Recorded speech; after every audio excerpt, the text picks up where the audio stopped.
Welcome to this week's episode of Chatting the Pictures. In this segment, we're interested in how photos tell a story. This photo was taken by Shealah Craighead at the White House, and what it represents, if you're not a Twitter fanatic, is a briefing on the administration's disastrous Syria policy in the White House cabinet room. The meeting devolved into name-calling, with Speaker Pelosi informing the president that all roads with you lead to Putin, and then he tweeted the photo with a caption, "Nervous Nancy's unhinged meltdown!" And she made it her Twitter cover photo. Yeah, this has already been talked about as a potentially defining photo of Trump's presidency, which I'm not exactly sure he would be interested in that characterization.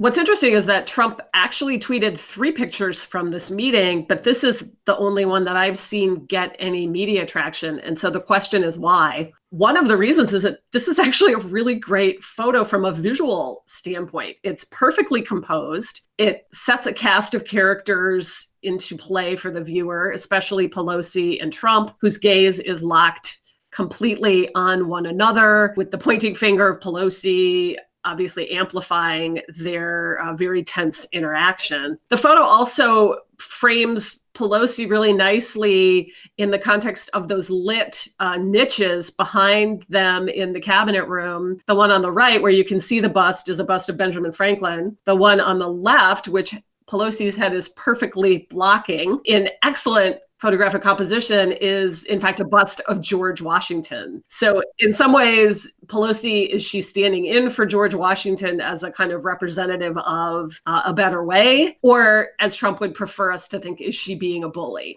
Yeah, it's really interesting how this photo in some way represents the perfect bifurcation of Washington, all the way down to the double clock. You could split that table down the middle, and you could get really the 2 views of what's going on in Washington. And from Trump's point of view, he feels like he not only is holding his own, but that Pelosi somehow is losing the rhetorical and visual perceptual battle for standing up and pointing at him, where no one stands up to Trump. And you can see that by looking at the body language of all that line of white men on his side. The photo actually reminds us of the photo where something similar happened during the State of the Union, where Pelosi was doing this kind of aggressive clap.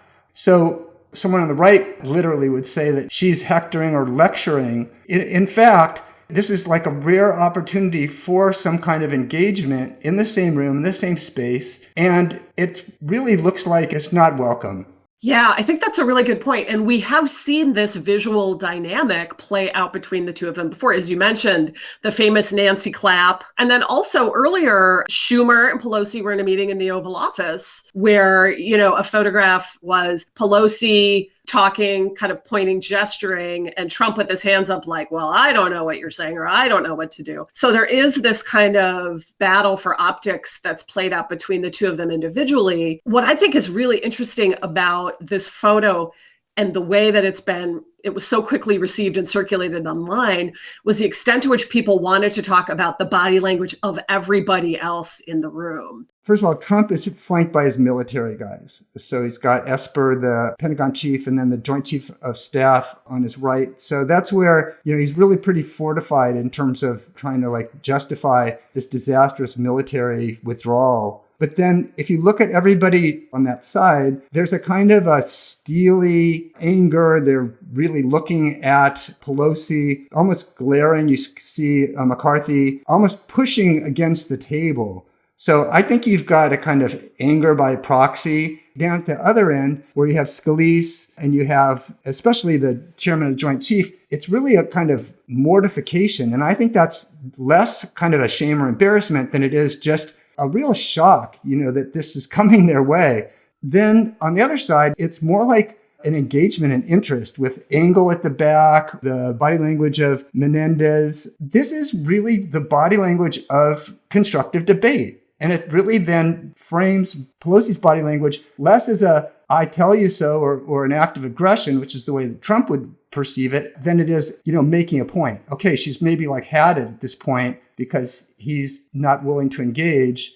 It's still her being a diplomat and her being rhetorical, not trying to put him down.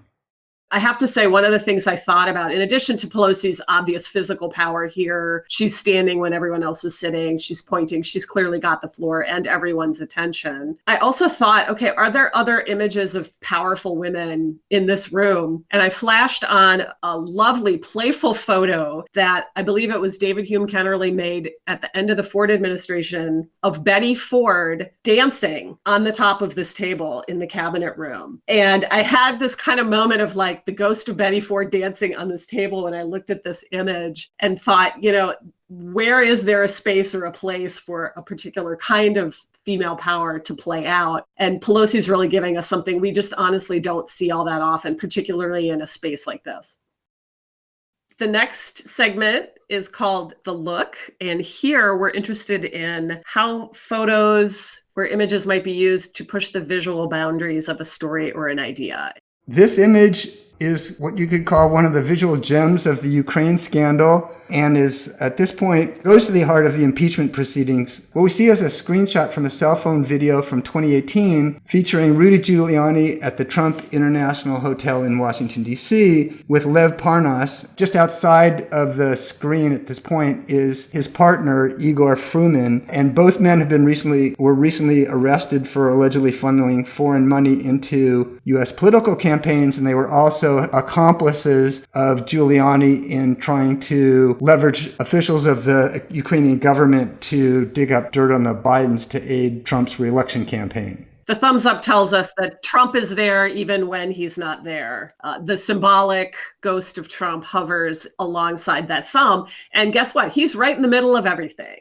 It's very interesting how loaded this picture is for a New Yorker. It's not only got this bravado and also the New York Yankees World Series ring, which is very visible on Giuliani's left hand, but you also see all the symbolism that speaks to the Goodfellas aesthetic, if you will. You've got the diamond pinky ring, and then you've got the undone tie. Again, you've got this stereotype of like the New York, kind of that gangster mob aesthetic. And in this case, this is what's bearing out, is that these are the type of people that not only Giuliani's associated himself with, but that he now, under federal investigation himself, is also proving to be.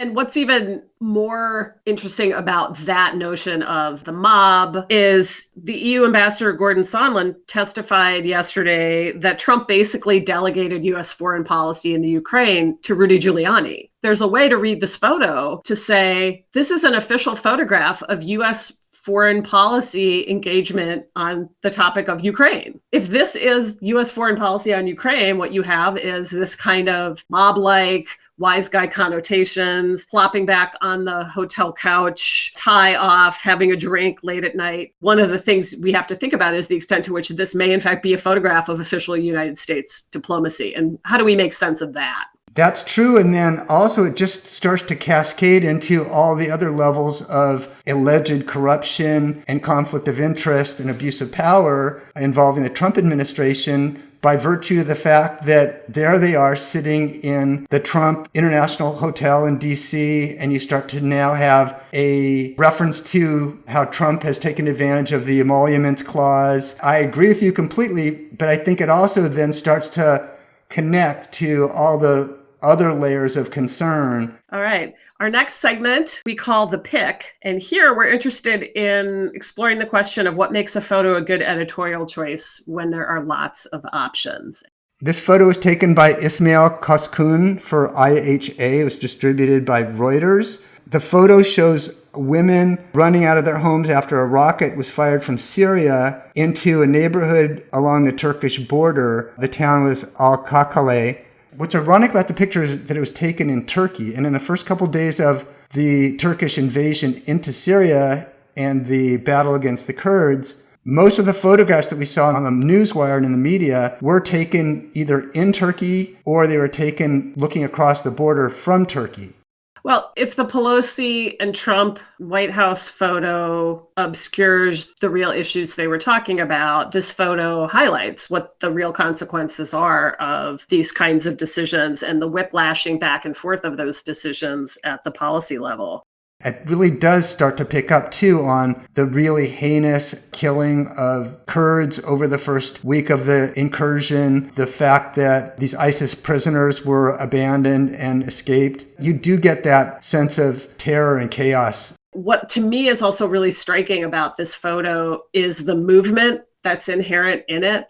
So the woman on the left with the baby whose face is turned toward us with the little socks, the bottom of her dress, she's clearly moving. She's clearly running away or hustling to get far away from whatever it is that these other women are looking at just past the photographer. And so that haste that the photographer captured, in addition to the fear and emotion, to me is one of the things that makes this photo compelling. It's a still image, but it is moving.